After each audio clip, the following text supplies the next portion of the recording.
Support for Connecticut East this week comes from EASTCONN for high school completion, English language instruction and employment and job training services. Go to eastconn.org/get started today. EASTCONN, you've got this. Nutmeg Pharmacy, fast, friendly, convenient, local independent pharmacies that are there for you at nutmegpharmacy.com. And Healing Therapies through sharing, offering bodywork modalities for those facing the challenges of a cancer diagnosis and treatment at healingtherapiesct.org. He's the self-taught biker baker of the Quiet Corner. We talked to Beau Soleil of Soleil & Sons Bakery about his award-winning baked goods and his huge social media following. Plus, we take a look at other stories making the headlines from around the region. This is Connecticut East This Week.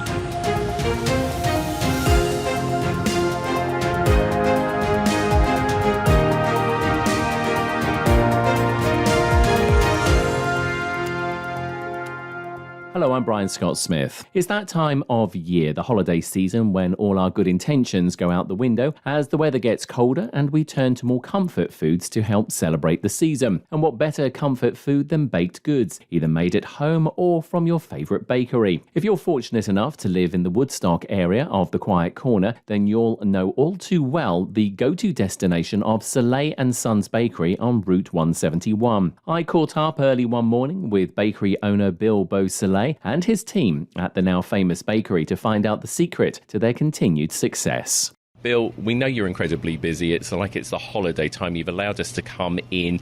It's about, I think, like 7:30 in the morning, which is nothing for you, I know, because you get up at sort of like way earlier. Tell us, how's business? Because it must be booming at this time of year. It's super busy for Thanksgiving, of course. But the way we've been growing, it's like Thanksgiving all the time. So we're definitely prepped for it. You know, we're always on the run, hustling as much as we can put out. And so Thanksgiving is a little bit more, but we're pretty trained on putting out massive amounts of product. Now, if you live in the northeastern part of the state, up here in the Woodstock, Putnam area, people, of course, know you. But so let's just quickly go down that journey for, some of us who may not be quite so aware of Soleil Bakery because of, where else we are in the state. How did it all start? The baking itself, it started way back when my sister got an Easy Bake Oven when we were kids, and I, for some reason, just took a liking to that Easy Bake Oven, and it was pink, and my father would bust my butt about, the pink kid baking with his oven, blah, blah, blah, and I'd bake with my mom, and continued on, took a few wrong turns, got back into baking, went from a biker world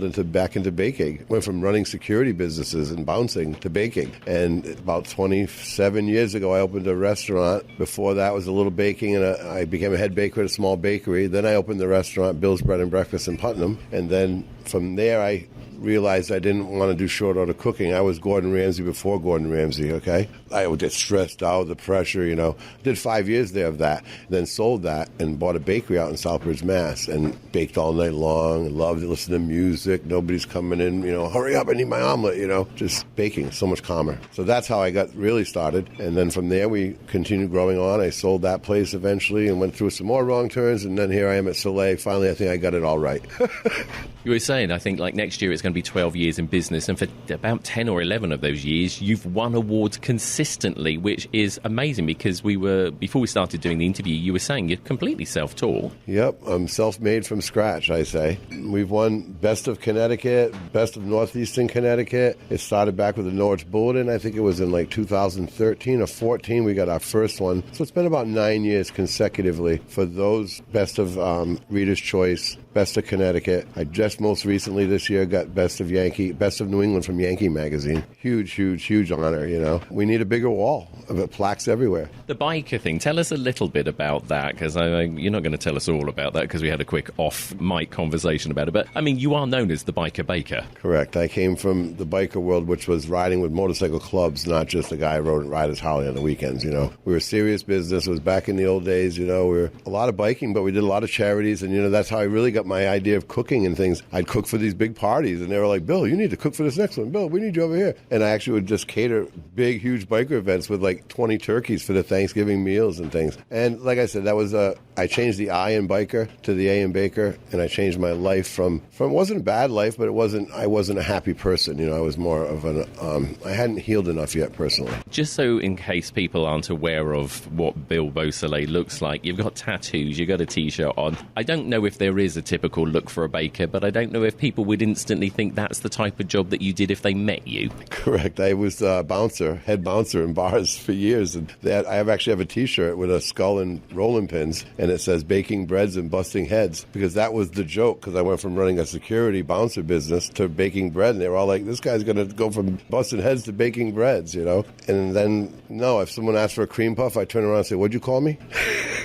And that's it. So, you know, from there, I like to break the mold. I like to show people diversity can win. I like to be the underdog on top, you know? I was going to say, because, I mean, if the types of stuff that you do as well, you do a huge variety of baked goods. I mean, all the way from traditional to like more classic stuff to vegan. Talk to us about some of that, because it all takes time, and it's, again, probably not something that you would expect at your bakery. I mean, not everybody goes to that sort of like length to, you know, service all these different types of people. I got to say, the word bakery is used very loosely. If you don't have a bread program, a strong bread program, you're a bake shop. A bakery has got a bread program, it's got pastries, it's got desserts, it's got everything, you know, from the beginning to the end. So I'm kind of a R&D guy. I mean, I walk around and I just, oh, hey, let's try this week. Let's try that. We did this apple cider donut Bismarck, and I'm telling you, it just flew. We've been through at least 400 of these in 4 days every week now. We have a little joke. We say, will you still have this tomorrow? That's the question on Facebook. We're like, we hope so. You know, we really hope so, but, you know, we can't predict if it's all going to sell out. We make as much as we can with like a staff of 3 production, me, and a counter person. And actually, we have a 4th production worker, but she's like part-time. As we're interviewing you today, it's actually a day that the store is closed, but obviously, even though you're closed, it's feverish activity in here. So like boxes being put together, baking is starting and being done. I mean, is it sort of like almost like a 24/7 sort of like situation for you? I mean, when do you ever get any rest? You know, I opened my own business, so I didn't have to work 9 to 5. Now I work 24/7. I rest when I'm dead. No, I rest 6 o'clock to 12 o'clock, 7 o'clock to 12 o'clock. I get up and my alarm goes off at midnight. I try to get in here for 1 a.m. and I work till 1 in the afternoon on a general day. It's 4 days work week, but that's for my employees, my team. I want them to have 4 days. I work 5 days, and the 8 days I work 6 and 7. You know, I'm always doing something. But I want my team on a 4-day work week, and I want to pay them well and make them enjoy what they do. Talk to us about some of the stuff that's like flies off the shelf here, because, like I said, you do some classic stuff like chocolate eclairs. I mean, that's just like quite an old-fashioned cake, but it sounds like it's one that's probably popular, because otherwise you wouldn't make it. Chocolate eclairs, cream horns. I wanted to do an old world style bakery retro and have the things that I had a great uncle that owned a bakery in Putnam, and when I was a kid I remember going in there with my father, and the guy had a hunchback, and now I know why, but I want those old world flavors here. My breads, I do old world sourdoughs. On a general day we have Asiago cheese. We have a new one. It's a Vermont sharp cheddar with fresh chives, and people go wild over. I do a pepper jack cheese bread. I do Kalamata olive. I do cinnamon raisin. I do cranberry pecan. I do marble rye. I do regular rye. I do Italian breads. I do a butter topped white. I do, God, they're asking what's going to start next week, the dark chocolate cherry bread for the December. I take dried cherries and cocoa powder and chocolate chips, and I make a sourdough into a chocolate cherry bread that people can, will you still have this tomorrow? That's what they're going to be asking, you know, every day.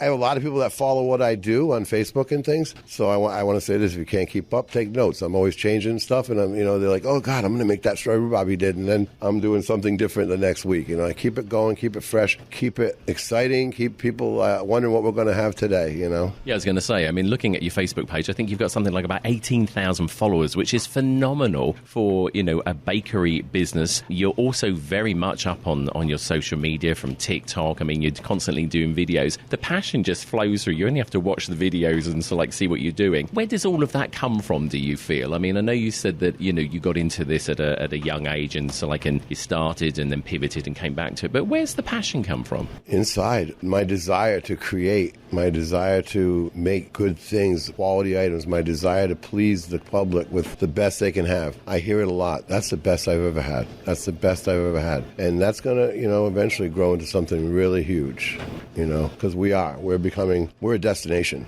for people now. And my social media is hitting right now, I'm at 1.2 million my reach. My personal social media just hit like 300,000 my reach. Facebook's paying me. I'm a paid creator. Last month I got $1,000 from Facebook for posting. And 8-10 years ago I had these guys looking down their nose, oh, he posts too much on Facebook. Oh, he's too much on Facebook. And now who's laughing now, But it's the truth. But it is true, though, isn't it? That I think, people, like you said, you use the word underdog. Clearly you are not. You're clearly on top of your game. But, yeah, people do seem to sort of be a little bit strange about things like that. But it's like they're not the ones who's putting in the hours and making the success, are they? We have so many with social media, couch observationists. And they all know how to do it, but I'm out here doing it, And obviously something's right because we've been doing this for 11 years and there's a line at the door every time we open. I always wanted a bakery that sells out every day, and now I'm wishing sometimes I didn't have a bakery that sells out every day. I'm proud. I'm very proud of that. And the fact that I'll look out here and I'll see the line going down the sidewalk, and it will choke me up with gratitude in the back. I'll be like, my God, I created this. This is a huge creation. I was going to say, you're very much into the community. I mean, I know for a fact that often there's sort of there's cakes and leftovers and coffee here, and people can come in and basically get that. I believe it is for free, isn't it? Coffee's free all the time.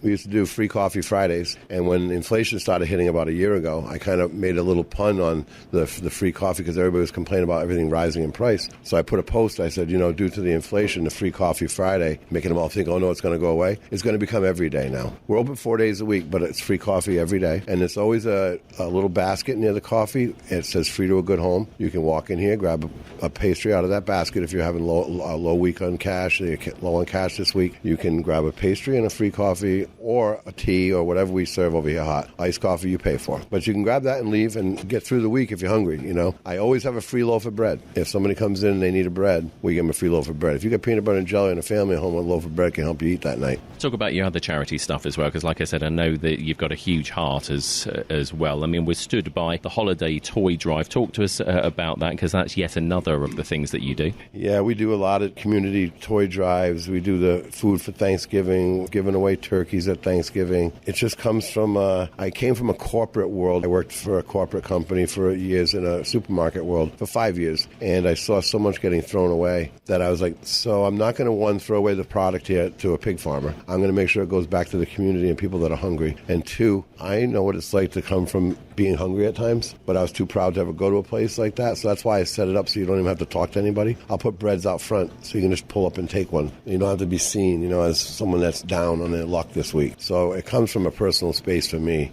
giving back to people that need it, And let's also talk about school kids as well, because you like to collect every year. You put a table out and you collect. This year, you had a bit of a surprise. I mean, it's been a success ever since you've done it, but talk to us about what happened this year. It was starting to get low, and then... And then, of course, my Facebook, someone on my social media, a friend of mine from high school, Dale Currier, who started the Defenders of Charity, saw it, and he said, we're going to go help Bill out. And they came in here, probably 20 strong, of bikers, and they pulled up with a van, and they just started marching through. I mean, I had tears coming down my face, and it was just amazing. It was amazing. Hundreds and hundreds of items for teachers and children, both, because the teachers needed it too this year. So, yeah, it's definitely growing. And, of course, it's not restricted to the shop fronts here in Woodstock on Route 171. You also go to farmers markets. Talk to us about that, because if you're not doing enough here with the crazy hours, then to do a farmers market must just add to it.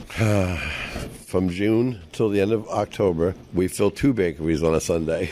I fill 2. I'm the only one that does the bread. So I'll send out 200 loaves to the Coventry market. It has to be out of here by 8 a.m. to get down there and set up for the opening at 10 a.m. And then I got to turn around and make all the breads again for this bakery, which is another 150 for a Sunday to 200, And we've been doing it since the beginning. I was one of the original vendors with Coventry Farmers Market. To me, that's the best market out there right now, and I just don't have the time for the smaller ones. Not that I don't want to do those, but I can only spread myself so far. And if we're going to do a market, we're going to do one that we can get the volume and the people, and it's created a bigger following from all those people that can't get my stuff in the winter now coming up here. Talk to us about your wife, Shari, as well, because obviously she, none of this would happen without her as well. So we have to obviously acknowledge the other half of the Soleil Bakery sort of team, as it were. Talk to us about her. Shari came on board, and a couple of years back, we got married. It would be a year this May coming up, May the 4th, be with you. We met 2 years ago. It'll be 3 years. I hope I'm right. Where is she? 3 years. So it'll be 2021. We met on Valentine's Day, and it's been great since. She takes over the market. She stepped right in. She came up and just offers the help, and I couldn't do it without her.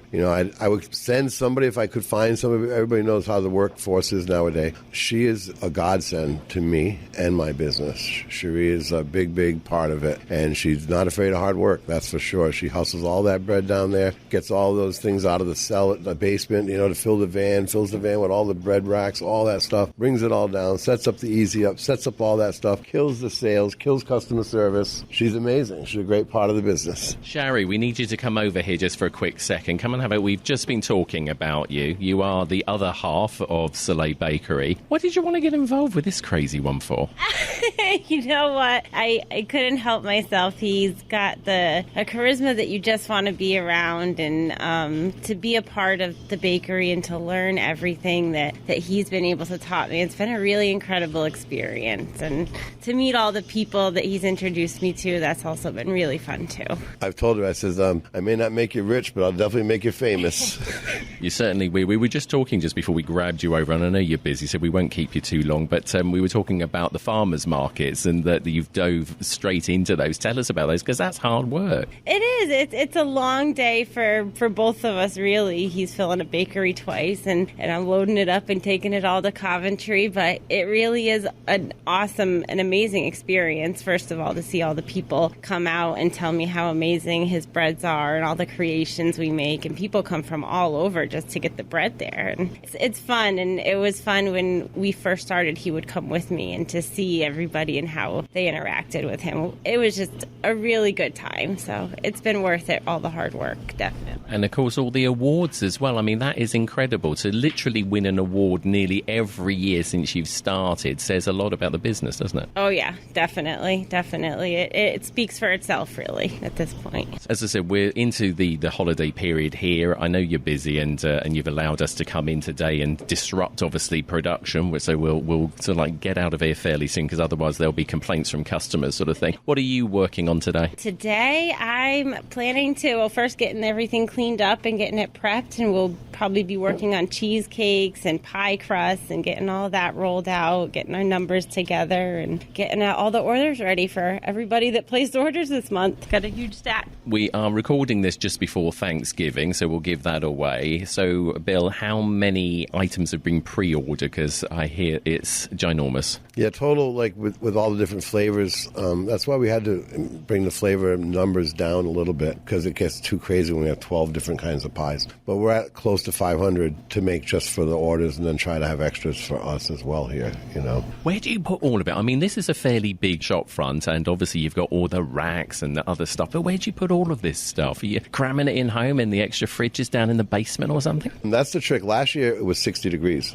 so it was trouble. This year it's going to be 40, so it's like a refrigerator temperature, so we bring like a van, and we'll put some things that can be ambient out in a van, and then we'll put the things that have to be refrigerated in refrigerators, and then we just stack all the other ambient, like apple pies, pumpkin pies, things like that, can either go in the van or they can stay stacked on shelves on tables here. We bring in extra tables, the farmers market tables, in fact, and we stack them all on there, and we have extra help that comes in. A girl that used to work for us comes in on Wednesday and helps, so it expedites the line a little bit more so people can get in and out of here, What have been some of the popular items over the past few years? Because obviously we don't want to keep mentioning the pandemic, but the pandemic was there and people got into their baking huge time sort of thing, but I'm guessing also it was a bit of a boom time for you as well, because people were probably after good, local, wholesome, like available baked goods. The pandemic went wild here. A lot of people started following even more from that. People couldn't get flour in the stores, and I could get bulk bags. I brought in 3 pallets of flour. I changed the front of my retail into a flower shop. No pun intended. But we had 3 pallets, 50 bags of flour on each pallet, 150 bags in here, selling a week to people that wanted to bake at home that couldn't get flour in the supermarkets. So the pandemic helped us. It helped us in that way with community. It also helped us trim the fat, so to speak, with help. We didn't have any help, and I realized I can do a lot of this by myself, and then we can do it with less people. We used to have 8 people. I never had any money. It all went to everybody at work. Now I have less people. They make more money, and we all live happily ever after. It's a very, very sort of like hard business to be in it, and long hours. We've mentioned that. What's the future hold? Where do you want to go with this? I mean, you're already so successful. Do you want to expand? And if so, how do you do that without sacrificing quality? Because obviously that's what you're about. Yep. Less is more. Artisan means small batches, good quality, If it was we're a different time and era where family helped out more, or if there was more employees, I would have more plans. I see maybe a drive-through eventually. I see more social media, more teaching people to do it at home. So I can start slowing down a little, hopefully. Well, we hope you're around for quite many more years. And thank you again for letting us come in today. As I say, we know you're incredibly busy. William, Beau Soleil, we'll use your full name of the Soleil Bakery. To everyone here, the team, thanks ever so much, and have a good holiday season. And we better let you get back to your pie crust. Thank you. Thank you for you. Thank you to all my followers. Thank you to all my loyal customers. And thank you for everything we have been blessed with here. Happy holidays. My thanks to Bill and his team for the interview, and if you want to follow Bill and find out more about his bakery offerings, then visit and follow his Facebook page at Soleil Bakery LLC. That's SOLEIL Bakery LLC.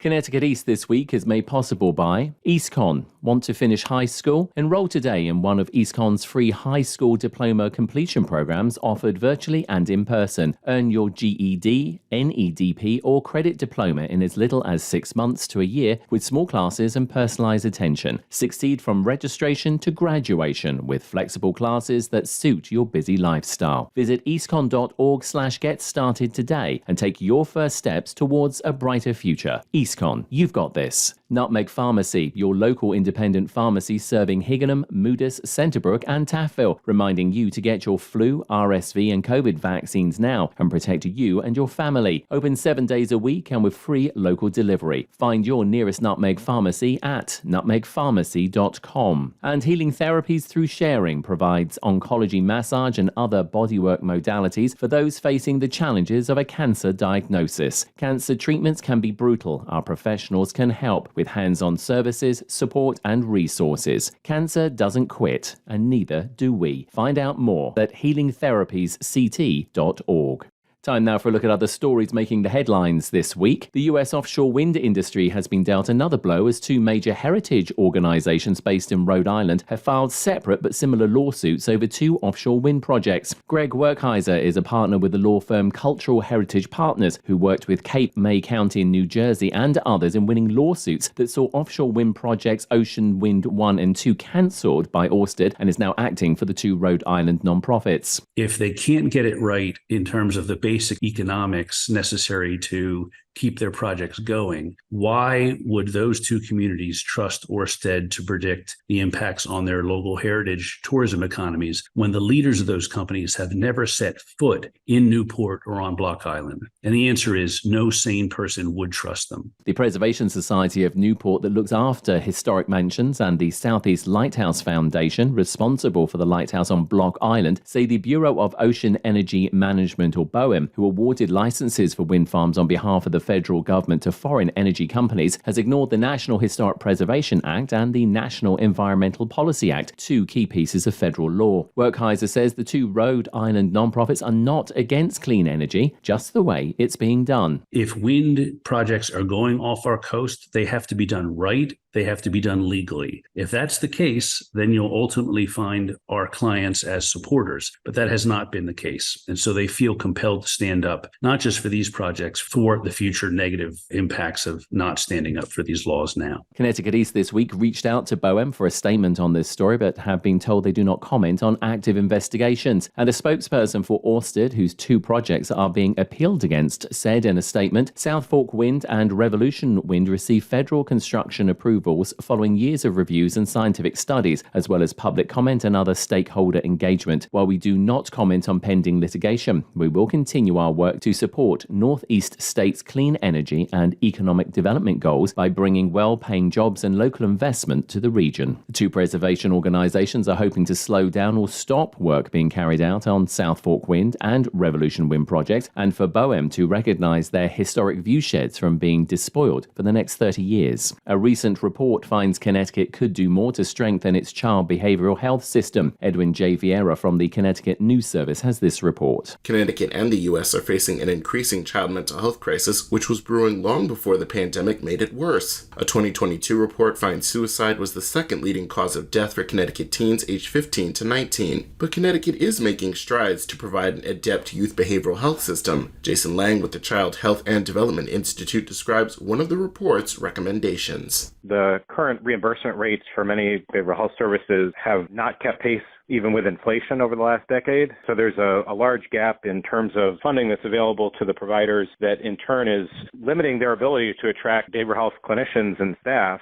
Almost half of all people in the U.S. live in a mental health workforce shortage area. KFF data finds Connecticut has 47 healthcare professional shortage areas, leaving more than 1.6 million people without access to coverage. Other report recommendations include creating a central support to provide training for workers and keep up on employment trends. I'm Edwin J. Vieira. The Mohegan tribe has opened a new casino and entertainment resort in the South Korean city of Incheon. Called Mohegan Inspire, the new facility will include a hotel, arena, meeting, incentive, conference and exhibition spaces, along with signature restaurants and more. Mohegan Inspire Entertainment Resort President Chen Si announced the opening of its first phase as a true entertainment resort in Asia, with a soft opening on November 30th. The soft opening phase encompassed significant attractions, including 3 hotel towers with 1,275 rooms, Korea's first multi-purpose arena, including the largest ballroom in Korea, and Aurora, a state-of-the-art digital entertainment street. With the aspiration of inspiring worlds, inspiring people, Inspire aims to set a new standard for entertainment resorts in South Korea to visitors of all generations and nationalities. James Gessner Jr. is chairman of the Mohegan Tribe and the Mohegan Management Board and said, quote, "This is a momentous occasion for Mohegan, marking both an historic partnership for our tribe and a new echelon for our system of premier integrated entertainment resorts around the world. We have been honored to work closely with the Korean government to make this day possible, and we look forward to Inspire contributing to the local and regional economies by creating local jobs, bringing visitors to enjoy the Incheon region, and attracting new businesses." Ray Pino, president and chief executive officer of Mohegan, said of the new endeavor, quote, "Inspire is significant to us not only for our growth in the global market, but also for the opportunity to share Mohegan's legacy and spirit with the world." Mohegan Inspire plans to open the entire resort in phases by the first half of 2024. A new survey from Florida-based Brooks Rehabilitation called The Cost of Falling shows Connecticut is the most expensive state to have a fall in. The survey showed the cost for medical care of a non-fatal fall in the state is almost $12,700, with New York and Rhode Island following in second and third highest places to have a fall. The survey found that the U.S. national average of one non-fatal fall for an older adult is around $9,652. The survey used data from the Centers for Disease Control and Prevention, as well as insights from their own medical professionals. For older adults, 1 out of 5 falls cause a serious injury such as broken bones or a head injury, resulting in 3 million being treated in emergency departments and roughly 800,000 hospitalized because of a fall injury each year. That's according to the CDC. The average cost of falling varies across the nation due to differences in state laws, regulations, insurance coverage, cost of living, and availability of access to specialized services, medical procedures, or treatments. According to the U.S. Health Resources and Services Administration, Connecticut has the lowest access to care in the nation at just 19 physicians per 100,000 of population, which could be driving the high medical costs. The cheapest states to have a non-fatal fall in is Alaska at around $3,975.